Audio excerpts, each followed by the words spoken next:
Sœurs et frères de Christ, bonjour et bienvenue à cette méditation en ce jeudi de la deuxième semaine du temps ordinaire. La première lecture nous présente le livre de Samuel, toujours l'histoire de David, et cette fois de la jalousie de Saül envers David, parce qu'après avoir tué le Philistin, Goliath, les femmes chantent l'éloge de David. Et il y a une expression qui fait mal à Goliath. Elles disent David en a tué des milliers, 10 milliers, et Goliath des milliers, et Saül des milliers. Ces frères, ce que je peux retenir de ce texte qui nous met en garde contre une chose, c'est que quand on chante trop vos éloges, il faut faire attention qu'à côté, il y a toujours quelqu'un qui est mal à l'aise. Elles font l'éloge de David en pensant lui faire du bien, mais en fait, elles le mettent en difficulté. Faire les éloges, c'est bien, mais parfois, il faut aussi faire attention à qui on fait les éloges ou où est-ce qu'on fait les éloges de quelqu'un. Ne laissez pas toujours qu'on chante vos éloges, ou au moins quand c'est possible. Évitez parfois qu'on le fasse, surtout quand à côté, il y a quelqu'un qui est peut-être plus grand que vous. C'est aussi un terme de sagesse. La deuxième chose, c'est l'évangile qui nous enseigne. Jésus est en train de soigner, de guérir des personnes. Il est au bord de la mer.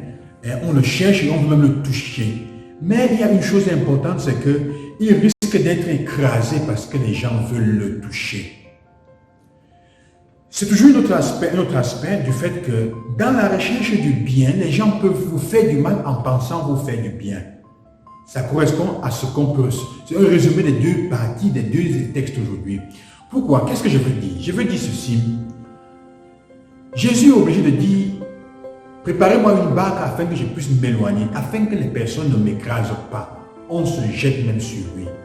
Il faut faire attention parce que dans notre vécu de la foi, il y a des fois où on écrase Jésus avec tellement de recherches, de requêtes, de choses urgentes qu'on veut qu'il fasse pour nous. On le cherche tellement que ça finit par l'écraser. On écrase Jésus en nous. C'est possible. C'est possible d'écraser Jésus en toi, en soi-même. Quelles sont les situations, les choses dans ma vie qui tendent à écraser Jésus en moi, qui est là pourtant pour m'édifier par sa parole?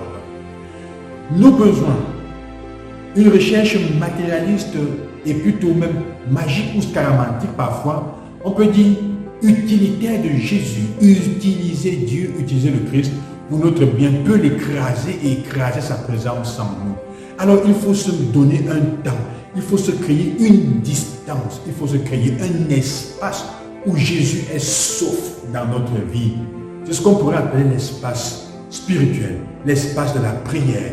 Quel est le temps que tu donnes afin qu'il puisse s'exprimer dans ta vie et non pas seulement l'écraser de requêtes, de demandes, de besoins. C'est facile dans notre prière d'écraser Dieu en nous. On n'a pas le temps d'écouter, alors qu'il a besoin d'un espace pour rayonner ou pour enseigner et pour nous édifier et nous illuminer dans nos besoins. Alors, parfois en recherchant le bien, on risque de faire du mal, soit à soi-même, soit aux personnes qui nous sont chères, soit même aux personnes que nous avons à côté. Il faut savoir quand faire des éloges de quelqu'un. Il faut se demander, est-ce que les éloges que je lui fais, la manière de les lui faire ne vont pas lui porter préjudice? Ça n'enlève rien au bien qu'il a fait. Pardon. Ou alors, trouver la meilleure manière de le faire sans porter préjudice. Et faire attention à ne pas écraser le bien qui est en nous en le sollicitant. On dit en le sursollicitant. En le sollicitant à l'excès, excessivement. Il faut donner le temps à Jésus, à sa parole, de s'exprimer en nous. C'est pour ça qu'on a besoin d'un espace spirituel. Tous et toutes ont besoin d'un espace spirituel, d'un espace de prière.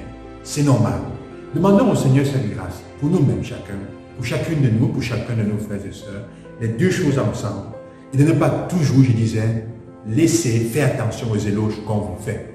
On peut vous faire des éloges pour vous tendre un piège aussi, pour vous mettre en difficulté. Bonne journée, que le Seigneur vous accompagne, lui qui est notre maître, qui est notre cheminement, lui qui est celui qui nous dit des problèmes, qui nous aide à sortir des difficultés et qui nous aide toujours à orienter notre vie dans le sens bon. Que Dieu vous bénisse. À demain.